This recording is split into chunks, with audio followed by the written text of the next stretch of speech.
তোমাদের সাথে একটা ষষ্ঠীর লুক ক্রিয়েট করতে চলেছি, তো চলো সেটা দেখানো যাক। আর লুকটা ভীষণই সিম্পলের মধ্যে রাখ।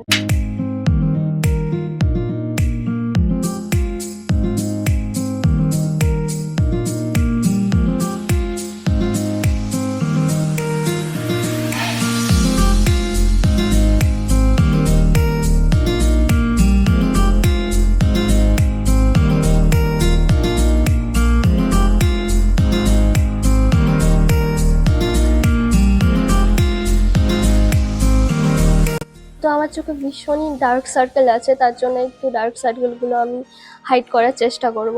যার জন্য আমি কন্ট্রোল প্যালেট থেকে এই কালারের সেটটা নিয়ে নেব। এই কালারের সেটটা নিয়ে পড়ার পরে আমি আমার ডার্ক সার্কেলগুলোকে একটু হাইড করার চেষ্টা করব।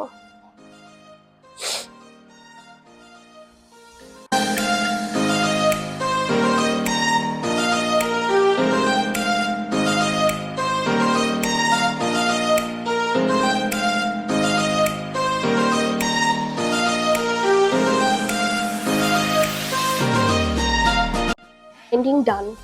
And then I using this lipstick, and as a lipstick আমি এটাকে ব্লাশার হিসেবে ইউজ করব। এটা জাস্ট এভাবে হালকা ভাবে নেবে,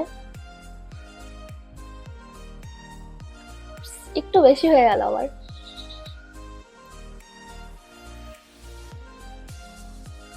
আই লুকটা ভীষণই সিম্পল রাখবো, কারণ এই ড্রেসের সাথে খুব হেভি আই মেকআপ একদমই যায় না, মানে ভালো লাগে না বললেই চলে।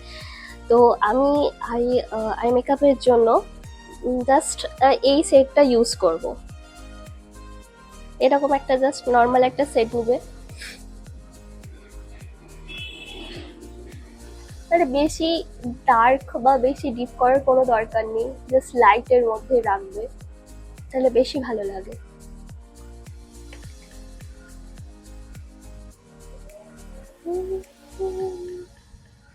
লিপস্টিকের জন্য আমি প্রথমে তো নিউড কালার পছন্দ করি ভীষণই লিপস্টিকের জন্য, তার জন্য এই লিপ লাইনারটা ইউজ করছি।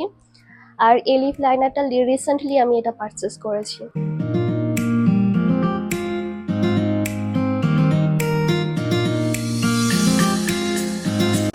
সেম লিপস্টিকটাই আমি ইউজ করব।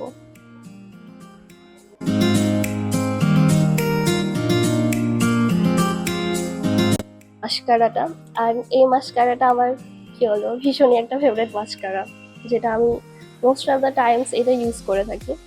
অ্যান্ড বাইরে গেলেও কি হয়, আমি বাইরে গেলেও এটা মানে কিছু করি আর না করি মাস্কারাটা ইউজ করে নিই, ভালো লাগে বেশ দেখতে ল্যাসেসগুলো।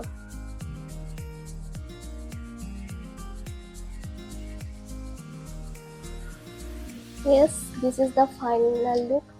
আর এই ড্রেসের সাথে আমি এই ইয়াররিংসগুলো পেয়ার আপ করবো। তো এই ইয়াররিংসটা আমি মেবি কোনো মেলা থেকে নিয়েছিলাম এই ইয়াররিংসটা। আর এই ইয়াররিংসগুলো এখন তো ভীষণই ট্রেন্ডিং, আর আমার ভীষণ ভালো লাগে এর ইয়াররিংসগুলো। বো টাইপের বো ইয়াররিংস না কি, যাই হোক এরকম কিছু একটা বলছে। তো চলো পরে নিই।